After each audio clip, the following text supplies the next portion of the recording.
Hey guys, I'm Rodney. And I'm Jake. And welcome back for episode 3 of our entry courtyard, which turned into mailbox and carport project. So this episode's a little all over the place because we have a lot of things to cover, from adding the pergola top to our entry courtyard, creating our new entry mailbox, creating the new carport space, and also the new giant sliding gate. That's right, it was a gate too.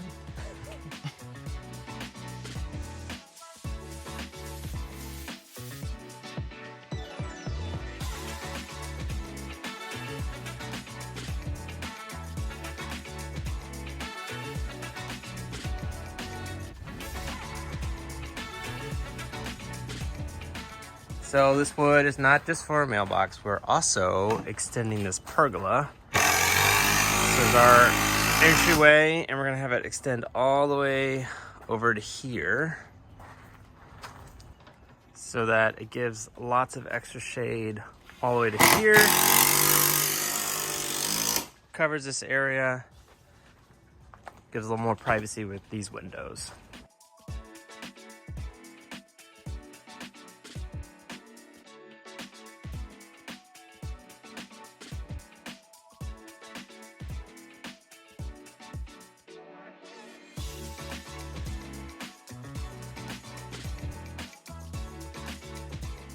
So the existing pergola is 12 foot long, so we got 12 foot boards. However, what we forgot to account for is this angle, and the bottom of that angle is actually 12 foot 1. So I left my board stretcher at work, so we're gonna have to figure out how to make it all come together.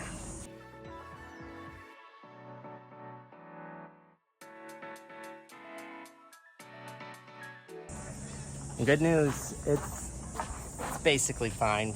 No one's gonna notice. When we built this section, we did it as all one piece, and then lifted it up onto the supports and tacked it into the roof here. This is twice the distance, so it's gonna be super heavy. And so what we're actually gonna do is assemble it over here, cut it in half, or maybe cut the length first, assemble it in 2 pieces, and then do it in segments, one chunk at a time.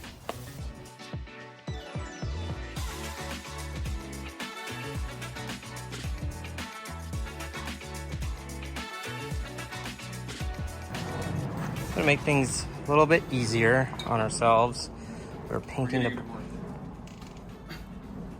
What? What's gonna make it easier? We're getting divorced. What? Fine with me. Anyways, what I was saying is to make it easier on ourselves, we're painting these before we assemble it all. So we don't have to paint it all up here, because that's... Listen, I'm helping you now, so you don't have to do it by yourself then. So while we waited for one side of the board to dry, we started assembling the beginning of the mailbox, and now boards are dry, we flip them over, doing the next side.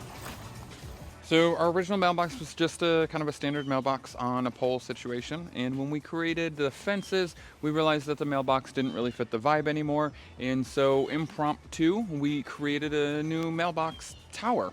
We followed the same pattern as the fence with the 1x6s on the bottom, coming up to the 1x4s on the top, just to give a little bit of interest. Instead of the stagger, of course, though, we just did a flat tower. And then we found this planter that we wanted to put on the top so we could actually have more plants, because who doesn't need more plants?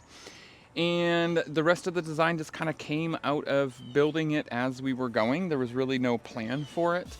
We did put the address markers or the address numbers on the side of the mailbox, which you approach. And then we created a little latch for the mailbox door itself.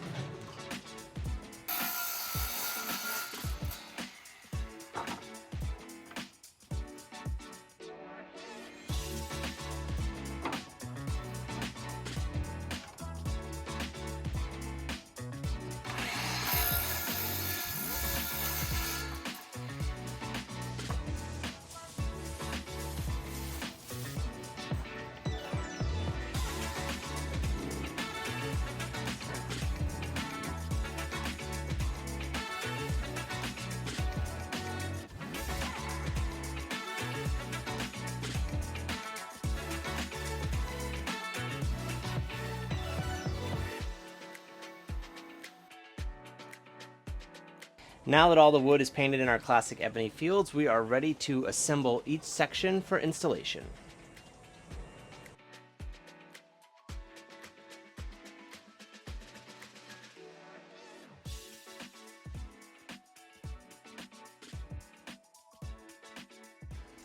Now that each section of the pergola has been assembled, we were able to use the header that we installed that will eventually hold the weight of the pergola as a pivot point to allow gravity to help us balance out the weight as we kind of hoisted and lifted these guys into place.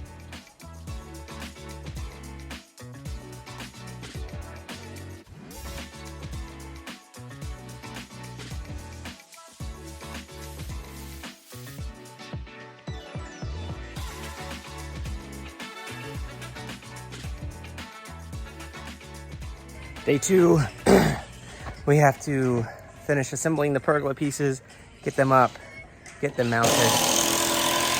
It's already hot. All right, they're up. Now we just gotta get them screwed in the rest of the spots and touch up paint. This is neat. What? You're not feeling it? That's cool. So since the pergola was assembled in multiple pieces, each section had an end cap. However, for the design, we wanted one cohesive look. So once all of the joists were squared and secured to the header, we removed the end cap and replaced it with one continuous 12-foot board.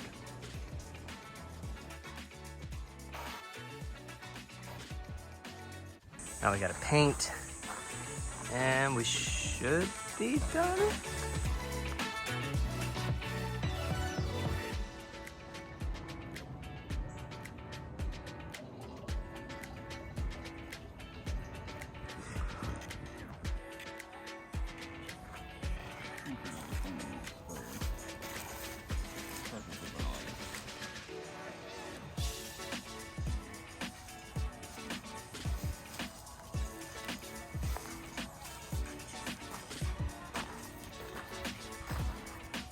Look up in the space.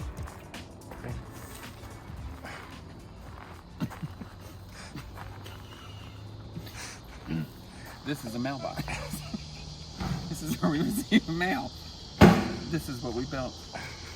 And this is soon to be the summer 2024 flame. Eternal flame? I don't know what it's called. Fire. What else did we do this weekend? We put in a light. But it's To light our mail receptacle. Tower. We also built a pergola. Pergolas provide shade and structure and vibes. This is more pergola for more shade. It's hot in Texas. what you got going on over here? Don't look over there. It's a mess. But this is pretty. Look this way.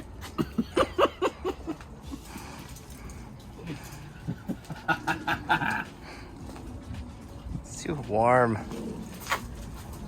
This is a pergola. I also built that. For The gate. The gate latch. It's designed to hold the gate in place, so the gate is stationary.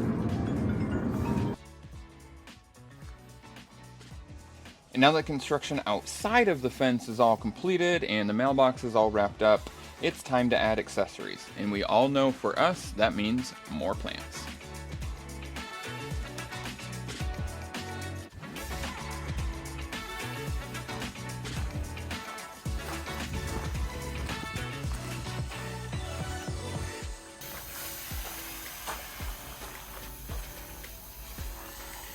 So now that all the fun's done on the outside of the fence, it's time to get back to taking care of our original project, which was finishing out the carport area. So you may remember from the dining room videos where there once was a door coming off of the dining room that we replaced with this window. With that window, there was a stoop. With that stoop, there was a step, and that went down to match the very sloping grade in this section. To make this a carport, we wanted a lot more level, so as we're regrading, we needed to remove the stoop, the step, and this section of concrete so that it was one consistent gravel all the way across. Removing the concrete, we made sure to put up some cardboard to protect the glass, and that concrete had no shortage of rebar.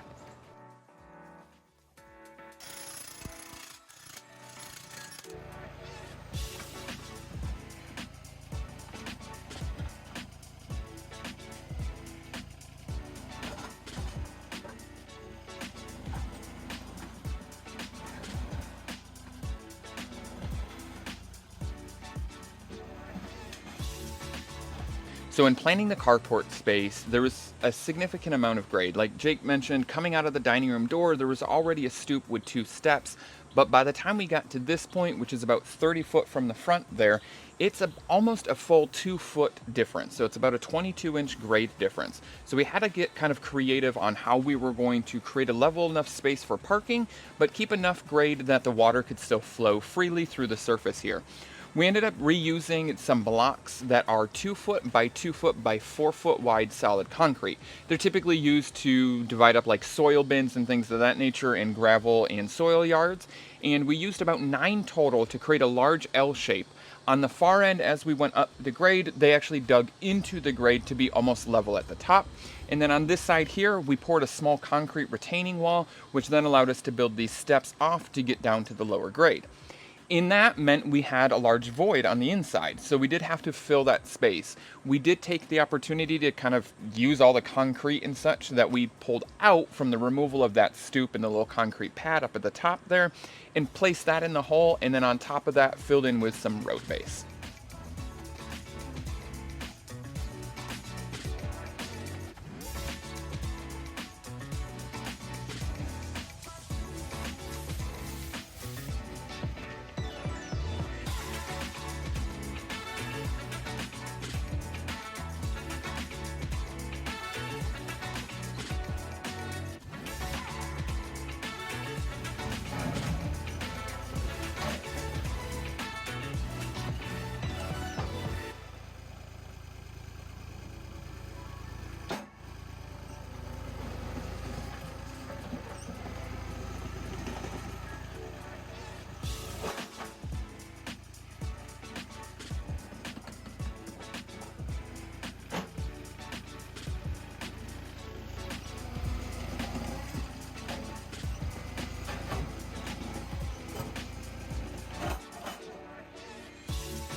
So when breaking up this piece of concrete, we eventually stopped because it was so dense and so full of rebar. It was taking forever, so we just moved it over to this little part of the yard.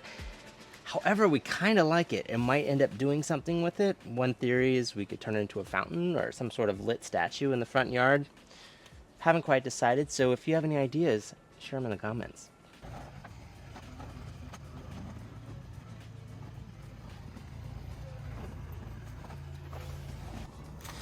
Unfortunately, one of the treads popped off.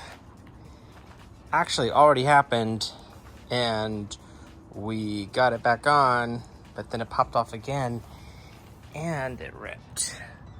So now, we gotta wait for it to be repaired.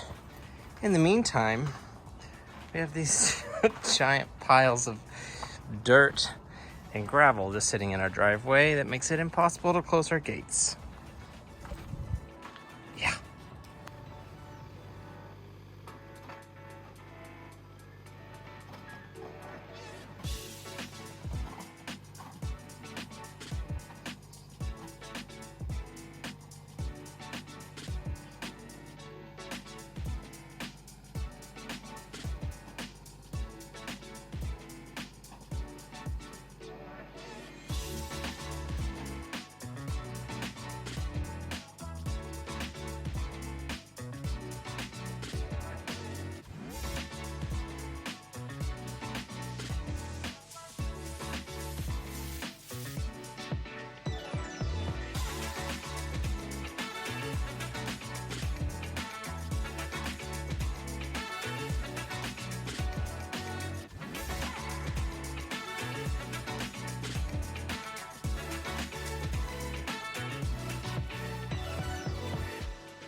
Morning! We are back in the sandbox.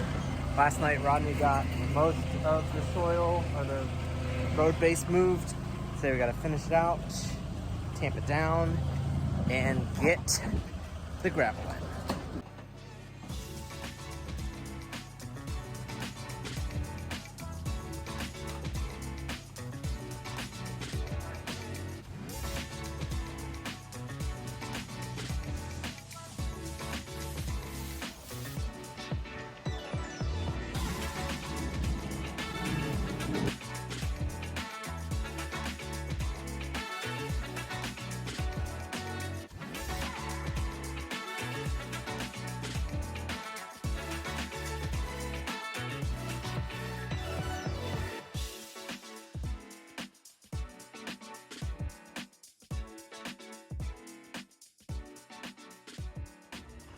So got a little bit of a project creep going on. You want to share the? You want to share the change of plan? Is rotten. That's the problem. So we are Gonna build a new gate. okay. A new sliding gate. Massive. 16-foot sliding gate. Nice. Unfortunately, in construction, not everything always goes to plan and accidents can happen. We didn't have a ton of footage of this, unfortunately, but if you guys remember, we originally had our double gate, which was only 8 foot wide, which was perfect for our size vehicles, such as our compact SUVs and small cars, but it didn't leave a lot of wiggle room when it came to heavy equipment, like a dump truck. And when the dump truck came to deliver our road base for our carport area, unfortunately it did hit the other gate and it did crack the post. We do have some footage of seeing some rot on the post, which is kind of why we think it may be, cracked or broke so easy. But it did mean it was time to replace the gate.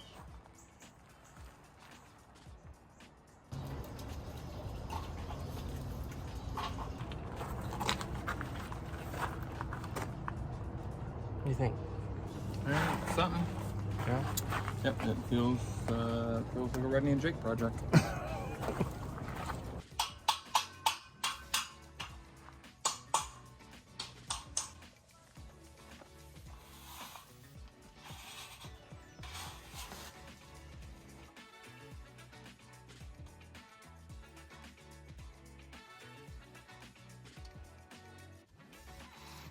With the new gate, we built it very similar to a way you might see a barn door built inside a house, except this is a C-channel that we placed along the header, and then multiple posts are attached to these rollers that go inside that have 2 wheels that go along the track, and then the gate itself is mounted to those rollers. When designing it, we realized we could have a 16-foot section that could roll into this 18-foot section of fence, allowing us for a really large opening to get things in and out.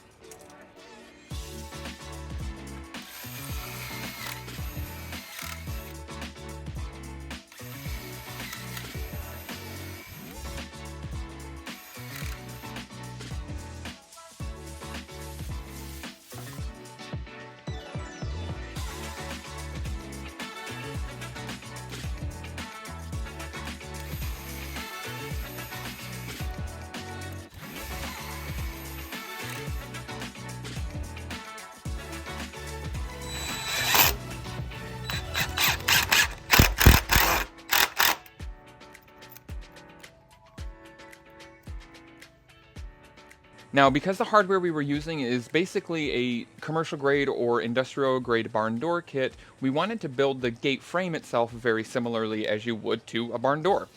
But the first thing that we did is we took these 2x4s and secured those guys to the rollers first. That way, no matter the frame spacing, we knew we were going to end up with even spacing on the rollers in how we hooked the gate itself, or the gate frame itself, to these vertical supports. We then built the gate frame by turning the 2x4s on their face, which allowed us to use our Craig pocket hole jig to get everything secured, and then we reinforced all of those joints with metal L brackets along the way. That way we had enough structural stability to keep everything nice and square and tight, and then we took the frame and attached those to the vertical 2x4s that we attached to the rollers, which allowed us that one last time to kind of get everything level and as square as possible, but it kept the gate frame facing, or the structure, nice and thin, and a low profile, which then later we added the vertical supports on to add for the privacy.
To save money and be sustainable as possible, here we are removing the pickets from the existing version 1 of the fence to be reused on the fence elsewhere. Now it's time to start moving in the gravel one bucket at a time. Though it was very tedious and slow, it was super satisfying to see the results finally taking place.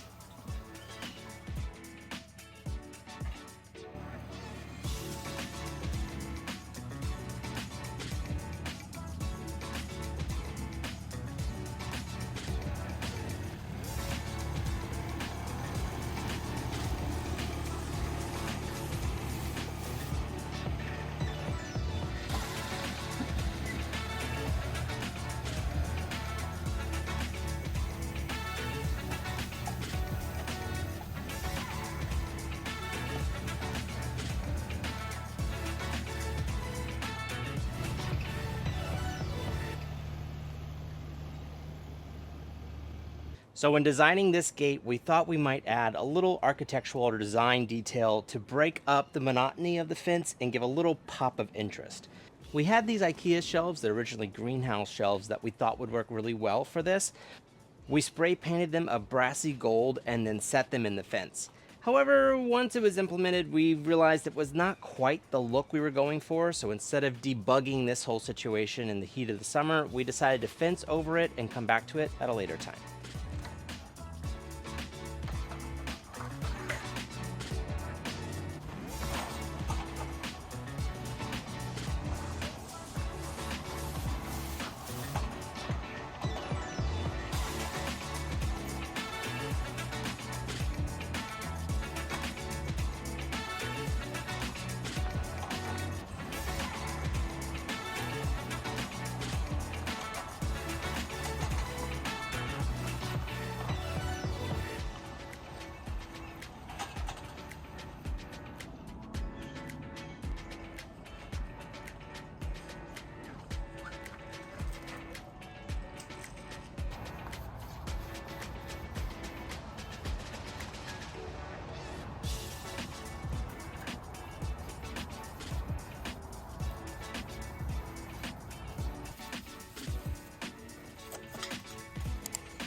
All right, we've got the concrete wall poured and drying. Rodney's spray painting something gold because of course. And we've moved in the rest of the gravel and just got to spread it out. And if you thought we wouldn't be spray painting this gold, Don't tell Greta.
All right, guys, so that's it for episode 3, or the final episode of how our carport and entry courtyard and pergola and mailbox all came together.